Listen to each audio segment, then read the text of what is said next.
Será que podemos generalizar para toda a população quando investigamos alguns casos? Por exemplo, quando entrevistamos algumas pessoas, como professores, alunos, médicos ou habitantes de uma área rural, né?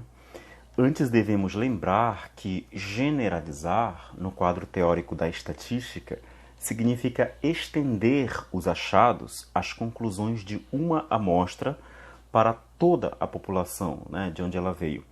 A confiabilidade dessa extensão não é absoluta, mas estatisticamente provável, nas palavras aí de Jeffrey Barnes, né, e seus colaboradores. Ou seja, por maior que seja a amostra, por mais representativa que ela seja, não há 100% de garantia de que os resultados da amostra estejam presentes, né, na população.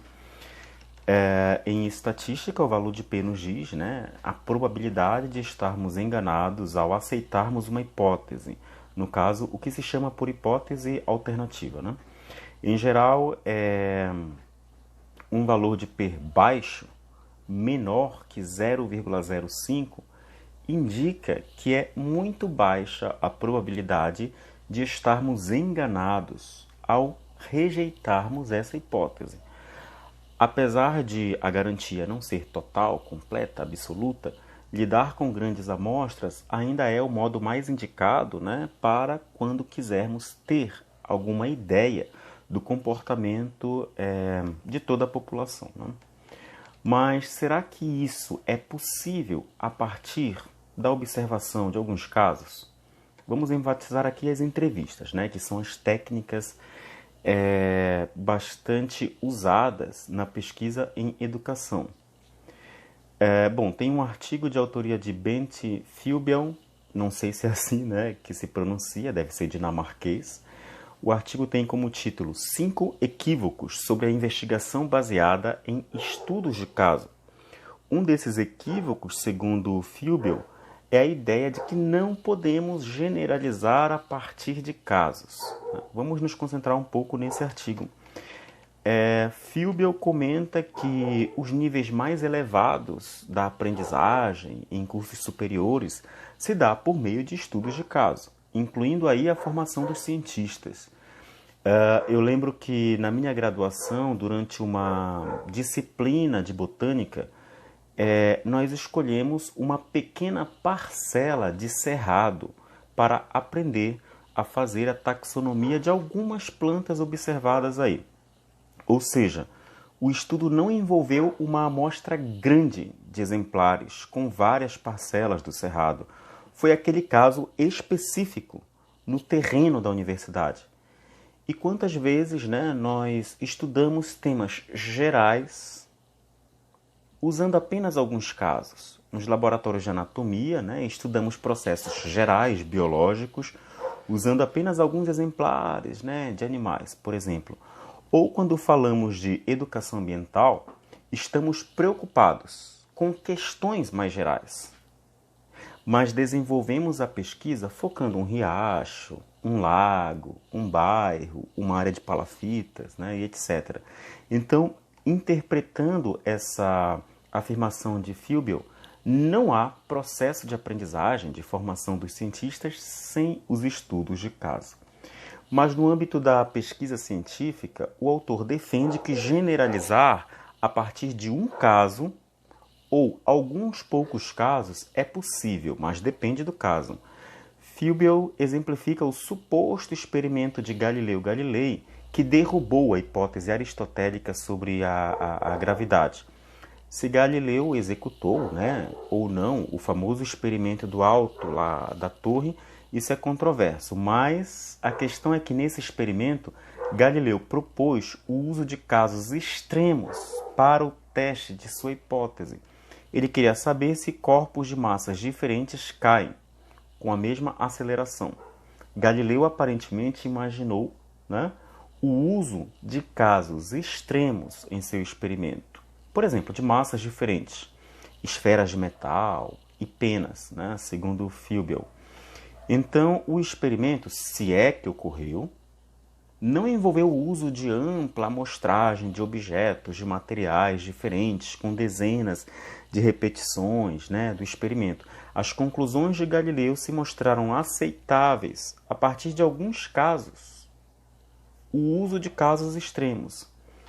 Nesse artigo, outro exemplo de generalização a partir de um caso envolve, né, uma pesquisa em que o objetivo é saber se o manuseio de solventes orgânicos causa algum dano cerebral nos funcionários de clínicas. Então, ao invés de realizar uma grande amostragem de clínicas, o hipotético pesquisador localiza uma clínica em que são cumpridas as normas de limpeza, né, e de segurança. Se nessa clínica, onde as normas são rigorosamente cumpridas, né, se aí forem achados os danos cerebrais associados aos solventes, o mais provável é que o mesmo ocorra nas demais clínicas, onde os cuidados são menores, né? E na pesquisa em educação, lidando com seres humanos em seus aspectos sociais, culturais, como isso ficaria, né? É importante ter em mente que a generalização a partir de casos é possível em alguns tipos de casos, mas não em todos. Ao estudar alguns casos, o objetivo pode ser compreender questões, né, gerais da população, como nos exemplos anteriores, né, da clínica e dos experimentos de Galileu. Porém, em outras situações, o objetivo ao estudar casos não é compreender questões da população, mas simplesmente compreender características desses casos. Ou seja, a intenção não é generalizar do ponto de vista estatístico. Porém, tem uma alternativa também muito interessante, né, e daqui a pouco eu comento. Porque a generalização estatística, a partir de algumas entrevistas, é complicada. Primeiro porque as entrevistas, por possibilitarem dados densos, aprofundados, e pelo fato de, né, o entrevistado ter mais liberdade para construir os seus relatos, então geralmente uma pesquisa não envolve muitas entrevistas. A maioria tem no máximo 30. Então dificilmente serão estatisticamente representativas, a não ser que a população seja minúscula, né? Segundo, é muito difícil você aplicar um teste estatístico com os dados de uma entrevista, porque eles são qualitativos.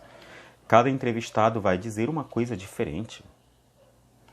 Ao contrário de um questionário, em que todo mundo vai ter as mesmas opções, muitas vezes dicotômicas, sim ou não, a favor ou contra, concordo ou discordo.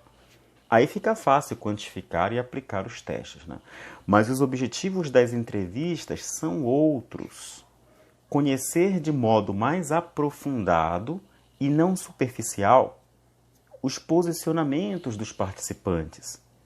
Ele não vai marcar se é contra ou a favor do aborto. Ele vai dizer livremente tudo o que pensa sobre o assunto.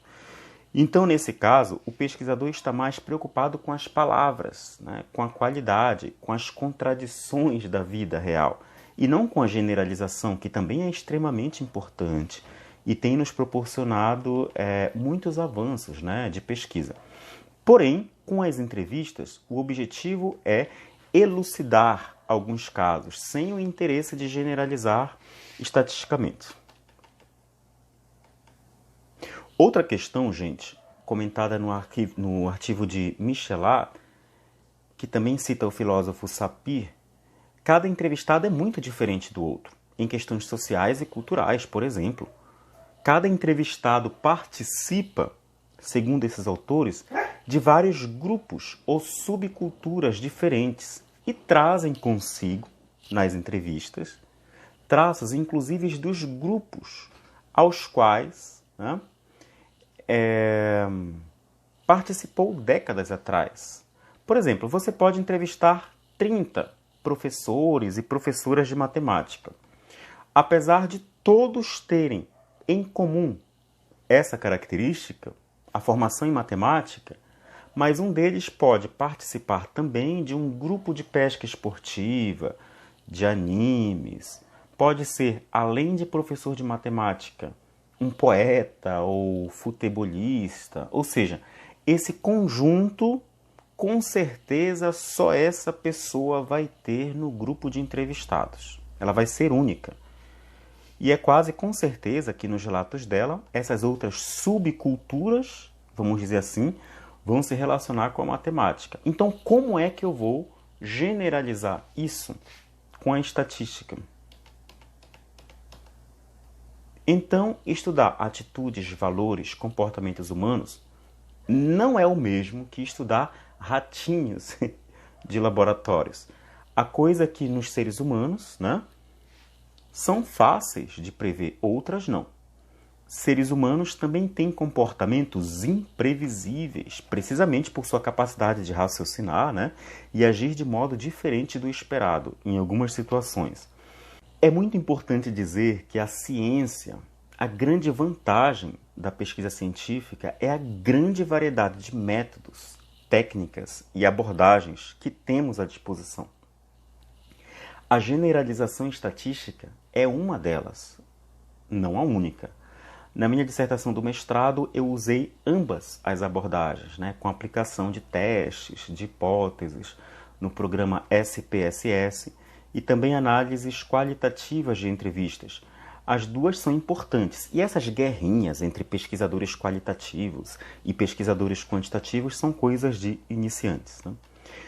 Enfim, no caso de entrevistas e outros procedimentos mais qualitativos, fala-se bastante não em generalização, mas em transferibilidade. O que é isso? Transferir significa ler uma pesquisa, comparar com uma experiência própria e fazer conexões. Fazemos isso direto em qualquer tipo de pesquisa e até mesmo no dia a dia, né? Por exemplo, lá na minha dissertação, eu percebi que na pequena cidade, né, de Serra do Navio, nas profundezas da floresta amazônica, no Amapá, os alunos que moravam na sede da cidade davam mais importância aos valores ecológicos da onça-pintada, né? Já os alunos que habitavam nas zonas rurais, ribeirinhas, tenderam a reconhecer mais os valores negativistas da onça-pintada, ou seja, o medo que ela desperta, né? Eu trabalhei com uns 200 alunos. Claro que eu não poderia generalizar esses resultados para os alunos de uma cidade ali da Mata Atlântica ou do interior do México, mas alguém que ler esse trabalho e habitar numa área onde há onças pintadas pode dizer: olha, isso é muito parecido com o que acontece aqui. A pessoa não está fazendo uma generalização estatística, mas está fazendo uma transferência, ou seja, aplicando os resultados de uma pesquisa para compreender uma situação semelhante. Um conceito parecido é apresentado por Clifford Geertz em A Interpretação das Culturas. Ele fala de generalizar dentro dos casos, algo como uma inferência clínica, como se faz na medicina e na psicologia. O médico compara aquele caso, aquele possível paciente, e vê que ele tem vários sintomas que indicam ou diagnosticam algo. Então, em conclusão, né, quando falamos de pesquisas qualitativas, o foco está na profundidade dos dados e possivelmente na transferibilidade. Mas isso não significa que não se pode usar também ferramentas quantitativas nesse mesmo trabalho. Até a próxima aula, pessoal!